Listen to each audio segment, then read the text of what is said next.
Today we're looking at trends, what lies beneath all trends. And again, my name is Gary Kamenw. I'm trader and chief market strategist at Trends and Futures. My love of the market started on the trading floor of the Chicago Board of Trade. In the 80s, with thousands and thousands of people trading on the trading floors, it was the most exhilarating place to be. I can't put what you feel in words when you're down there. It's an amazing place to be. Of course, it's not there anymore. The trading floors are actually gone now. But in the 90s, I was asked to manage Futures Learning Center for Futures Magazine Group. At that time, Futures Learning Center was the premier destination for trading, education, and also the place every self-proclaimed market guru came to market their stuff. And believe me, after spending time on the floor, I was quite surprised. In 2006, I came to work for the CRB and began Trends and Futures in 2011. Now, before I get started, one point here, please hold off on all questions until the end of my presentation. I will allow time for those questions.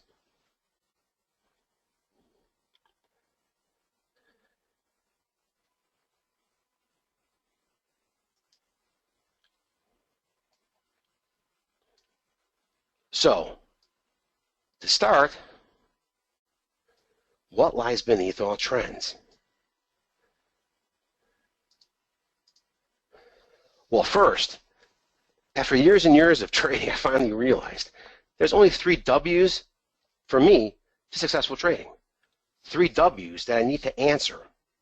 Why is a market moving? What is moving the market? When do I get in? And more importantly, when do I get out and pocket money? And yes, there's a big difference between why a market moves and what's moving the market.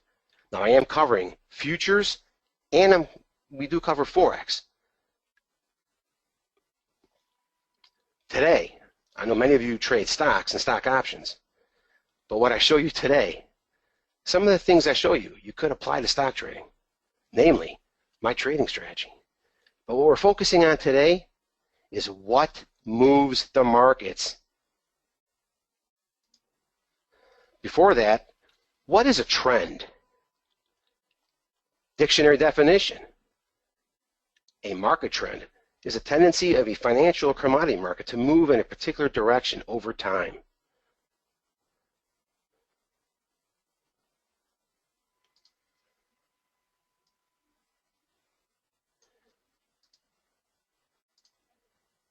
Now, all trends come in different shapes and sizes. What are we looking at now? This is today's 5-minute chart of the E-mini S&P. Now, at 1 a.m. this morning, I wasn't up, so I missed this ride, 1 a.m. to 2 a.m. But when I do get up, usually around 6 a.m. Central Time, I start looking at the E-mini S&P, what happened overnight. And you can see, you start drawing lines of areas where markets are in a range. Now, the technical indicators I use on a 5-minute chart allows me to pinpoint areas to catch when the markets do this and the market comes up. We saw a very nice, strong trending market develop at 8:20 and ride all the way up. Around lunchtime, New York, we see the ride down. But overall, solid move up. How do you catch a trend like this? Would you like to catch a trend like this? Think about it. How many trades are there in a day, intraday, when you're trend trading intraday? Here's a nice ride up, and you can catch a nice ride down. There's 2 trades from 8:20 to 2 o'clock in the afternoon, Central Time. A daily chart. Now, looking at the price action, you might be able to tell what chart this is if you trade commodities. But again, a daily chart. How do you catch trends? In January, the move down. In February, the move up. March, nice move down. April, a nice move up. A little bit choppy mid-April. But how do you catch a move up like this, a move down like this? How do you catch trends in the markets, knowing they're going to continue and you could hold on for the ride? Also knowing when it's time to get out and pocket your money.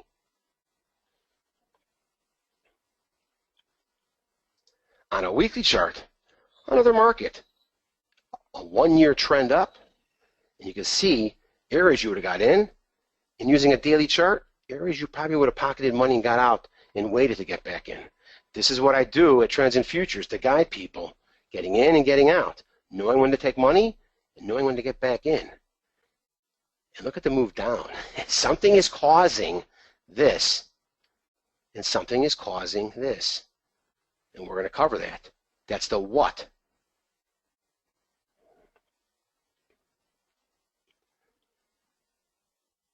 And of course, my favorite chart. This is a monthly chart of crude oil. Now, if anyone who's ever followed these markets can tell me how crude oil went from in July 2008 all the way up here in 6 months from 147 to $35, I'd like to hear about it.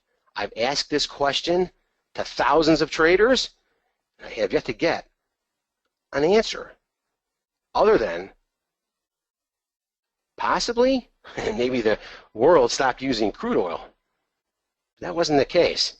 And can you imagine being on a move down like this, or on a move up like this, or better yet, like we told people to do in Trends and Futures in July 2014, time to short crude oil below $100 a barrel.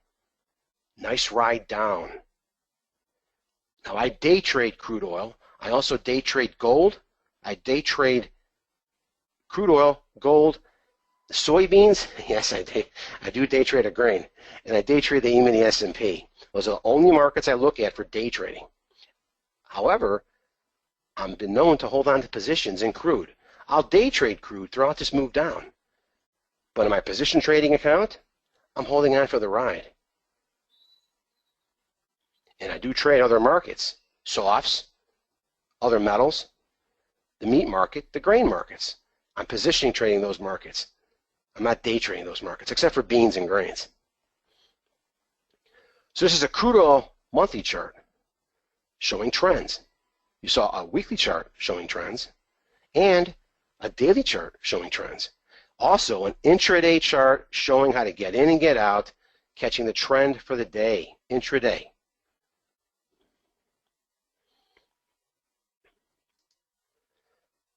So now, the question, the what? What moves markets? Does anyone have an answer for that question? Technical analysis. Does technical analysis move the markets? For me, no. Stochastics doesn't move the markets. Fibonacci does not move the markets. Elliott wave. All these indicators do not move the markets. So you look at fundamental analysis and say, fundamental analysis, that's what moves the markets. No. Fundamental analysis. For me, for grains and the meats and all the different markets, I do look at fundamental analysis, and I cover this, the important fundamental analysis, for traders at Trends and Futures every day. What moves the markets? Not fundamental analysis. Fundamental analysis is actually the why side of the market. And someone did respond saying supply and demand. That's a fundamental. Fundamental analysis, the weather. Janet Yellen speaking yesterday. Was that fundamental? Of course it was. Greece is a fundamental. It's going to move the markets. If it signs a deal tomorrow, what's going to happen to the markets? But what moves the markets? Here, fundamental analysis is why a market moves. Tactical analysis helps with the when. When do I get into a market, pull the trigger, and when do I get out of the market and pull the trigger? That's not as much technical analysis as it is my exit strategy. A little different there. So what moves the markets? And I learned this very quickly on the floor of the Board of Trade. Buyers and sellers move the markets. That's it. I don't care if you're looking at stocks, I don't care if you're looking at Forex. I don't care if you're looking at futures. I don't care what the markets are looking at. Buyers and sellers move the markets.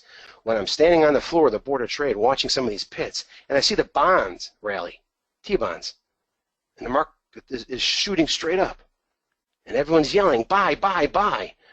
There's a few people in that pit that's yelling something else.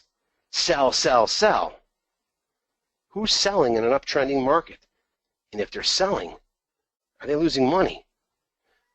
That's a big question.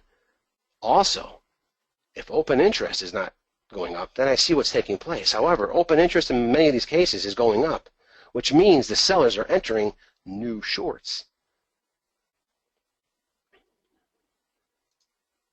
So how do we measure buyers and sellers in futures? We look at volume and open interest. Volume is the total amount of contracts, long or short, traded for that day. Open interest is why I like trading futures. It's the total number of contracts, long and short, that are entered for that day. For open interest to go up 1, you need a long entry and a short entry. For an open interest to go down 1, you need a long exit and a short exit. And today, large commercial and financial institutions make up 70 to 80% of open interest. That's important, because what we're about to look at are those people. So here, wouldn't it be nice if we could watch these massive institutions move through the markets, whether you're watching them move through currencies or metals or the S&P or the stock indices, any of the markets. They're there. We actually can. The CFTC, the Commodity Futures Trading Commission, put out the commitments of traders reports. This was done to add transparency to the markets. And first, a quick history of this. The COT data began June 30th, 1962. At that time, it was generated once a month for 13 ag commodities. And things have changed. A lot of things have changed. As a matter of fact, the actual report has changed.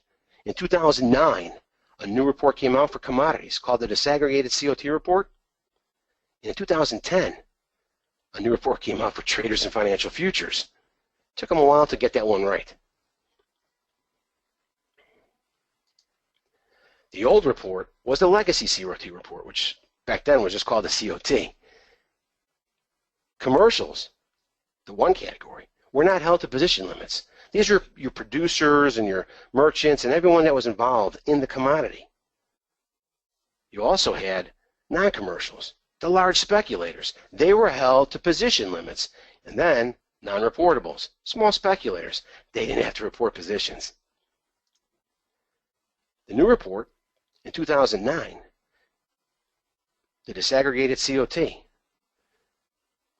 what was happening is the removal of swap dealers from the commercial category, and they created a new swap dealer classification to provide increased transparency. Swap dealers, the ISDA, the International Swaps Dealers Association, did not like this. Why? Commercials, remember, not held to position limits. And swap dealers, of course, were going to be attempted to be held to position limits, and that hasn't happened yet. So we have producers now, merchants, processors, and users. These are the true commercials, the original commercials. These are them.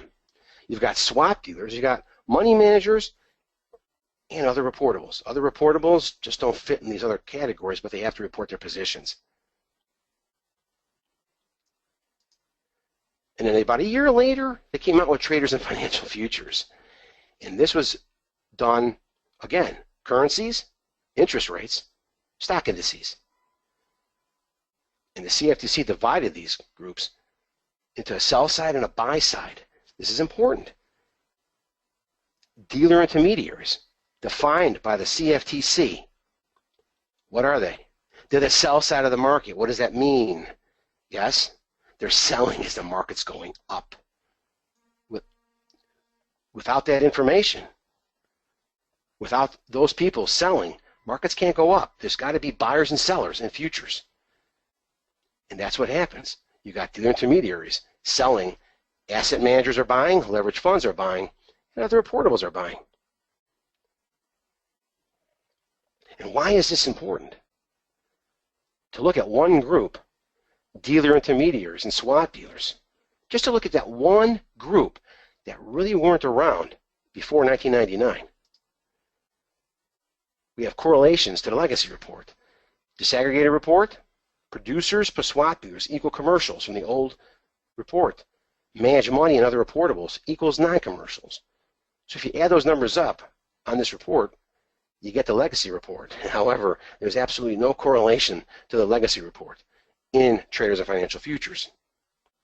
So those groups that we're looking at again, I'm looking at dealer intermediaries and swap dealers now, and why it's important to watch this report. What you're looking at comes from the Bank of International Settlements. This is the global over-the-counter derivatives market. And this is amounts outstanding in billions of US dollars. Last half of 2014 or the end of 2014, this number is in trillions, not billions. This is actually 630,150 billion, or $630.15 trillion. Notional amounts outstanding. In your currency markets, you got 75.879 trillion. Interest rates, 505 trillion. Look at the drop in a year. 504 trillion, 505 trillion. That's a large drop. Look at the increase in the stock market. 7.9 trillion. A year ago, 6.5 trillion. Again, notional amounts outstanding. Commodity contracts dropped. You wonder why the commodity markets are dropping. One reason is here. And for anyone out there that likes gold, you wonder why gold's not trading over $2,000 an ounce, like everyone said it was going to do? Look at the drop in gold. Just gold by itself. That's 461 billion.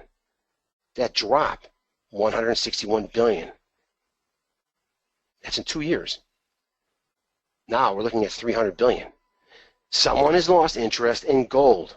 That drop in gold is why gold prices are not going up. In the United States, 220.36 trillion in notional value held by banks here, and this is the U.S. banks, not the rest of the world. Of these banks, 4 belong to this orange group right here. Think about this. Would you want to be part of the blue group or the orange group? Their total derivatives, notional values, 203.484 trillion. Only 4 banks in the U.S. control this. And of course, I'm sure you can guess those banks. The dominant 4, JPMorgan Chase, Citi, Goldman Sachs, Bank of America. And just how big are we talking? Looking at the 25 top commercial banks in the U.S. Top 4, JPMorgan Chase, Citibank, Bank of America, and look at Goldman Sachs. And this is what I find very interesting about this particular spreadsheet. Goldman Sachs has total assets of $118 billion. And look at everybody around them. 10, 15 times the size. And Goldman Sachs is hanging around. So how do you analyze and make money using the COT? And this is about the legacy report. The COT data is best analyzed when graphed as a net position on a weekly price chart. Knowing a simple net position is meaningless, as it must be compared with recent historical levels in a respective market. The relative bullishness or bearishness of the commercial net position is easier to see when you view the current net position with the highest and lowest net position over a select period of time. And I look back about a year. What you're looking at is something called a commercial tracker I created about 18 years ago. All it is a spreadsheet. Commercials, 52-week low, 52-week high of all the markets. Colors change based on a 12-month high, a 12-month low, or when commercials become net long from a net short. That's important. And keep in mind, I have a complete book written on the COT subject. at trendsandfutures.com. It's free. It's an ebook. You can read about the COT at your leisure with this book. And I actually just revised that book about 3-4 months ago. So let's look at charts. What are we looking at? We're looking at a weekly chart of the Japanese yen. Now, if you trade Forex, you can understand what you're doing here as the Japanese yen weakens. And what's happening here? What's happening is back in 2012, late 2012, Abe, the Prime Minister of Japan, was running for office back here. And what was on his platform? On his platform, Abe said he was going to drop the yen. And big money started doing that for him before he was even elected. What's happening here? Dealer intermediaries. There's a bull posture right back here. Decide to throw out and become bearish. See this move right here? And leverage funds become net short. This is the sell side buying and the buy side selling. This tells you time to look for short in the Japanese yen. And you ride the market down. All the way down. In futures, you'd have to be rolling over your contracts. In Forex, no. And if you trade options and you're not using the COT report for either trading options in commodities, futures, the financial futures, Forex, and if you're trading options on, say, ETFs that are commodity related, like GLD or USO, time to start looking at big money and how they're moving the market. This whole ride, all bearish. We could even show you an area here of a stronger bearish posture, bringing the yen down again. Weakening bearish posture, look what happens to the yen. But all through this area, dealer intermediaries are still net long. You can see that back here. At Trends and Futures, I do show you both reports, along with, on a weekly chart, my technical indicators that I use, which I'll cover with you on slides later. But what happened back here recently, all the Trends and Futures members know, I was actually excited about this taking place. I thought maybe the yen was going to start coming up. Why? Dealer intermediaries actually became net short for 1 week. Not by much. Just about 500 contracts net short. Last time we saw that was back in October 2012. And then all of a sudden, strong bear takes place. And it's been downhill ever since for the yen. Until recently. The yen's coming up a bit. But that's because the US dollar is coming down. So you can very clearly see here how big money in traders and financial futures helped the yen come down. Come down from 125 all the way down to below 80. Below 80. We have not seen since 2002. Now, I know many of you probably don't trade wheat. I'm not quite sure if any of you trade wheat. If any of you want to trade futures or commodity futures, we have an incredible educational program at Trends and Futures. Basically, you're watching me every day trade. And it works because I tell you what you need to know to trade these markets. But the same thing's taking place. Back here, nice move up. Very nice move up. Bullish posture. What's happening? Here, we have producers adding to net shorts, the sell side of the market, and managed money adding to net longs. And look at the swap dealers. They're here too, doing their thing. But overall, what I'm looking at is managed money and producers. Back in the day, I used to only watch commercials. Now I have to watch a number of groups. And then you see a bear take place again. I'll answer that question, Raj, in a moment. I'm going to show you a chart. Raj asked how soon crude is going to go up. And I'll show you that. I'll tell you exactly what to watch for when you know crude's going up. But you see a bearish posture take place. And you see what's happening with the price action of wheat, week to week. Little bull here, little circle here, a little bull, short-term move up. You're trading off a daily chart when you're trading, not a weekly chart. but you're using a daily chart to get in, the weekly chart can give you an idea where you want to get in as far as what area you're looking at. The COT is not a timing tool. It's a tool that tells you market direction. Now you got a bearish posture start, and you look at wheat. Wheat prices come down. We have an area here. What's taking place? You have a bullish posture starting. The market comes up. Market direction. There's nothing wrong with catching these rides. I should know. I do it. It's a great thing. Here, move down. Long move down here. Bearish posture. Right here. What's happening?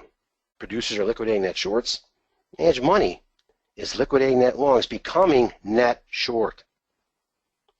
Bearish posturing, bullish posturing. It's all the same thing. Again, you understand buyers and sellers, you'll master market direction. Here's your crude oil weekly chart. When is crude oil prices going to start coming up? Well, we did see a nice move up from 45 up to 60. And look at the price action at 60. Look at the doji candles. Very tight price action at 60. What's actually happening here? What happened was we had a bullish posture start at 45, and then we started seeing some liquidation taking place. More importantly, who's the sell side of crude oil? Remember I talked about that instant, the pit and people screaming buy, sell, buy, sell? The last time we saw a $110 barrel of oil, who was the only group selling crude oil? Swap dealers. Right here. Everybody else, including producers, were net long, and that's just not right. Producers are supposed to be the sell side of the market as defined. But swap dealers were the ones selling crude oil on the way up. And then, mass liquidation. And we told everybody, as I mentioned, at Trends and Futures, time to short crude oil below $100 a barrel. Time to short. Big money's telling us to short, and actually the daily chart and my technicals are telling us to short. And you ride this market down. You short USO, yeah, hold on. You short the commodity itself, futures, you'd be rolling over your contract months. Not a hard thing to do when you're managing open trade equity. That's what we focus on at Trends and Futures, managing open trade equity. So Raj, you really want to see when crude oil prices are going to start rising again. Every week, check this out. If we see swap dealers and producers continually add to net shorts and managed money starts adding to net longs, that'll be the next move up, possibly to $78 a barrel in crude oil. And of course, I do cover fundamentals. We look at crude inventory every week at Trends and Futures, and we talk about OPEC many times at Trends and Futures. Of course, the US dollar dropping might also help crude oil prices go up. Think about this. When crude oil was trading back in July 2008 at $147 a barrel, the US dollar index was at its lowest level in history. I think it was trading at around 70.5 or 71.5, somewhere around there. So that's crude oil. And you can see, if you're using something like this, what I use with this report, there are technicals you can use. Large splitters and swap dealers and managed money and producers help get into these moves up and down.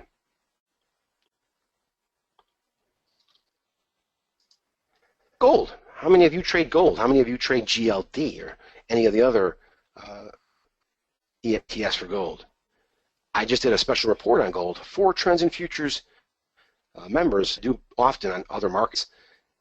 In gold, at this time, as of 2014, the cost of mining an ounce of gold, average cost, between Goldcorp, Newmont, three large gold mining companies, is $1,225 an ounce, $1,025 an ounce.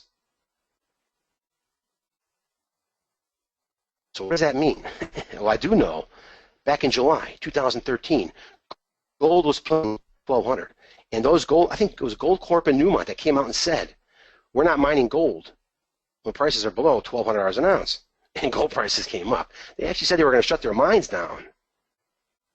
And the price action of gold came down again. And this time, no one said anything about their mines closing.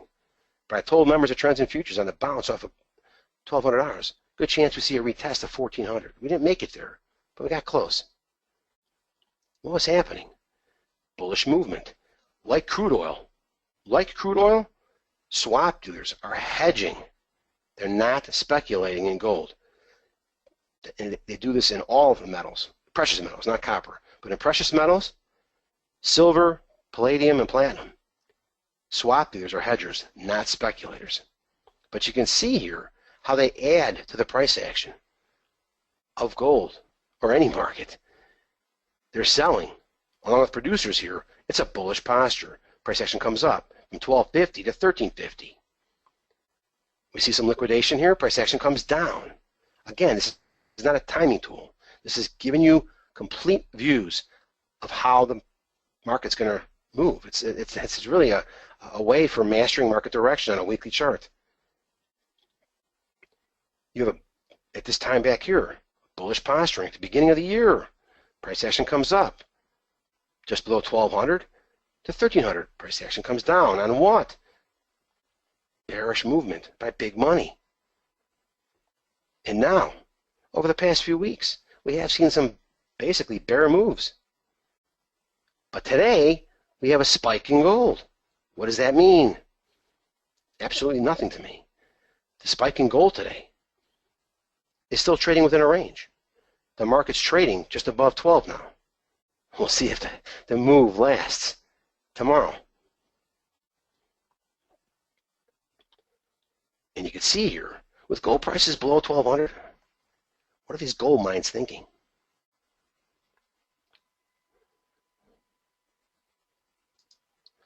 Now, one market, I don't know many of you even look at coffee, but I do trade coffee. I don't day trade coffee. It's not easy to position trade coffee, but you catch some really nice moves up and down in coffee. It's a very profitable market to trade. Now, what was happening in January 2014?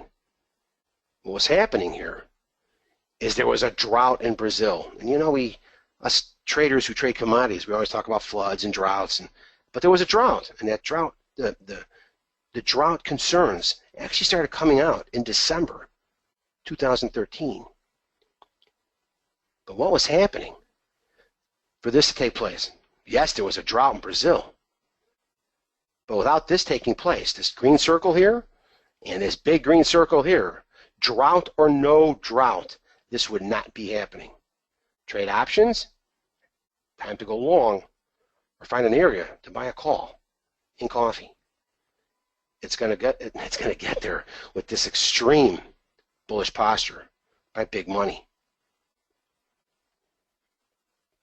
And you can see the drop in coffee was quite nice also. Bearish posturing by big money, leading into a bearish posture today. Now, in bearish postures and bullish postures, you could have a bull move and a bearish posture, or a bear move and a bullish posture. Did I just say that? But I tell people what I see in the COT every week at Trends and Futures. I analyze the COT every week of what I see happening in the COT every week. A bull posture just starting is where you want to start looking at the market. First bull move, look at the daily chart. So if you trade Forex, I mentioned this when I was looking at the Japanese yen. Here's the euro-US dollar. Now, this is not the Forex pair. These are the futures contracts. But the Forex pair is the euro-US dollar. And we're looking at both right now. What was happening back in May through July 2014? What do we see taking place? Bearish movement. Very strong bearish movement by big money in the euro. And look at the drop in the euro. Other side of that coin. Look at the strong bullish posture right back here being taken by dealer intermediaries in the US dollar. Look at the move up from 80. This is where a daily chart comes in, and this is where my technical indicators come in that I use. And I don't use many. I've tried all of them, but I don't only use a few. So you see the price action coming up. Bearish posturing. This past week, even though the dollar's dropping, we saw some bearish movement taking place. Or actually, I should say bullish movement taking place in the US dollar by big money. But the US dollar is dropping. It could have been something the Fed said. But either way, if you're trading the Forex pair, Euro-US dollar, what are you doing out here? You're shorting the Euro-US dollar. And one nice thing about that is you can short the Euro-US dollar and hold on all the way down. There are times when I tell people to get out of trades or look to get out of trades based on the largest open trade equity close, which we manage every day of the week. You adjust your stops accordingly. You get stopped out, you pocket money, and you look to get back in the market. I'm not one to give back 50% of a move. That's just not going to happen. So if you trade Forex, look at big money. It'll help you gauge the market direction of the Forex pair. Is it going to go up? Is it going to go down based on how big money's posturing and the underlying futures contract?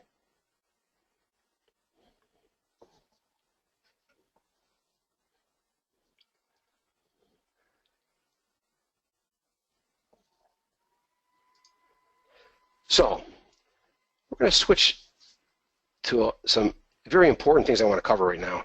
We just saw what moves the markets. That's the what. Today, I received an email from somebody. The email stated something about joining his service and having access to 18 different strategies. Now, why would I want to use 18 different strategies in the markets? I'll use one strategy. I only use one strategy to trade the markets.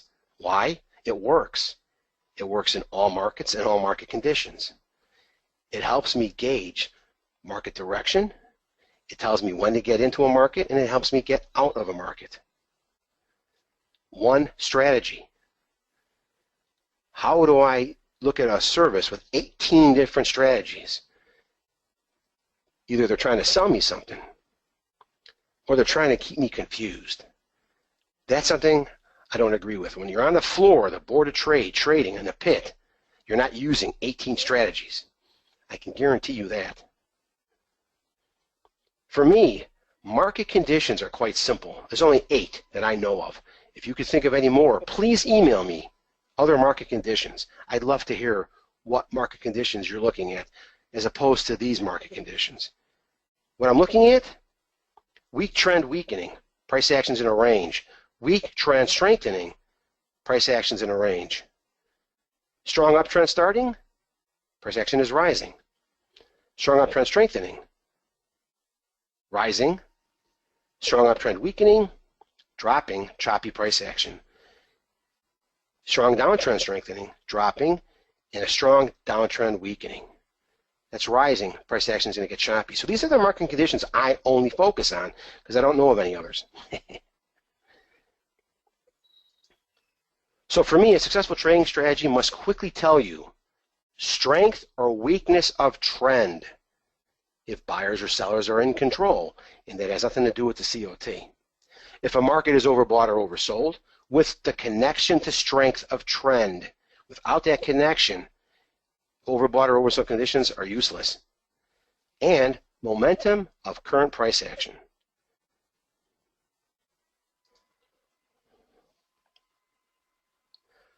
Also, a successful trading strategy must tell you exactly how big money is moving in the market you are trading. And that's generally for day, position trading off of daily charts and weekly charts. For day trading, intraday trading, I don't necessarily focus on the COT. I kind of have in the back of my mind of how big money is trading in that market. But not really to do, not much. But real quickly, write this down on a 5-minute chart. This is my trading strategy, basically on a 5-minute chart. I look at candlesticks. I have an exponential moving average, 10 to 20. I have a modified ADX. To me, this is the most important indicator any trader can use. I use a modified ADX 10 period plus the directional movement index, and DI plus and DI minus, all 10 period. Stochastics are optional. I don't necessarily use them on some markets. I might use them in other markets. I don't use them on the E-mini S&P, but I do use them on soybeans, and I do use stochastics on crude oil and gold.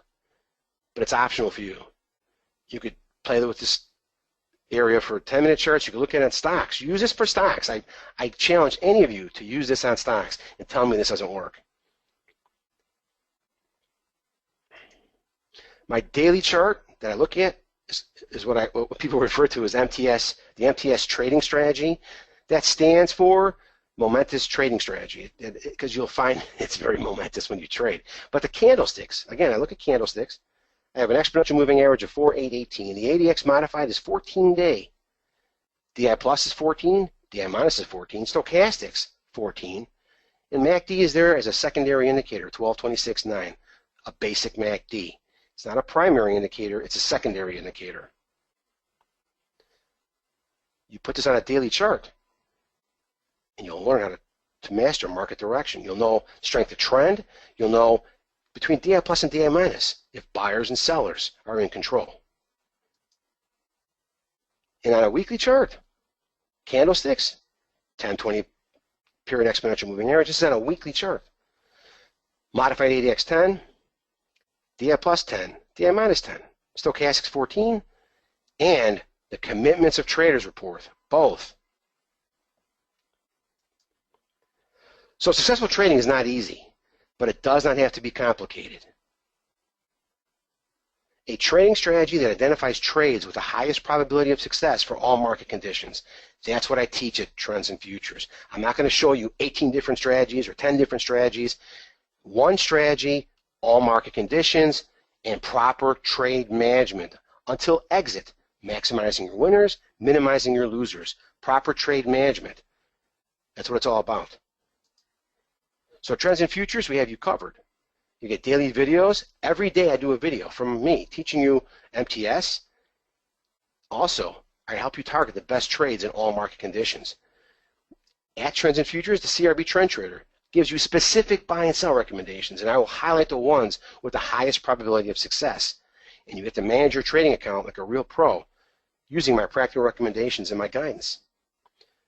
At Trends and Futures, you'll receive all new positions recommended by CRB Trend Trader. You'll get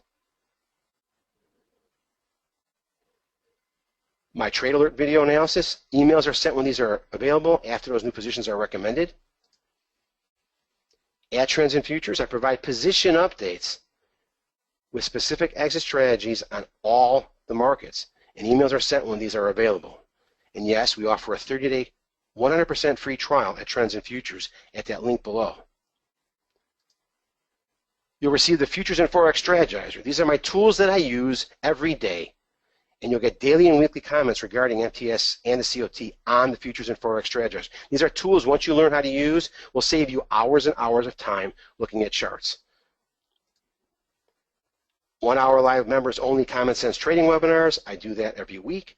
You'll be able to participate in these webinars, ask me questions. I do these webinars on Mondays for your week ahead. At the site, you get educational videos and PDFs. And at the site, you get 7 years of Trend Trader trade history. 7 years of Trend Trader trade history. So now if we want, we can do a very quick Q&A with me. If anyone has a question. Gary, we are actually out of time. We have Also, like maybe 1 minute left. Just give me 1 second if I could just tell people the webinar special is a 30-day free trial. No credit card here, no guarantee of money back. It's a free 30-day trial. I'm not trying to get you locked into an auto renewal or anything like that. We're not going to ask you for a credit card. It's a 30-day free trial. You can use that link, or you can call Jay at 312-506-8709. Raj, if you're doing that, by all means, you could definitely do that. You want to know where the market's headed tomorrow, you could use trends and futures.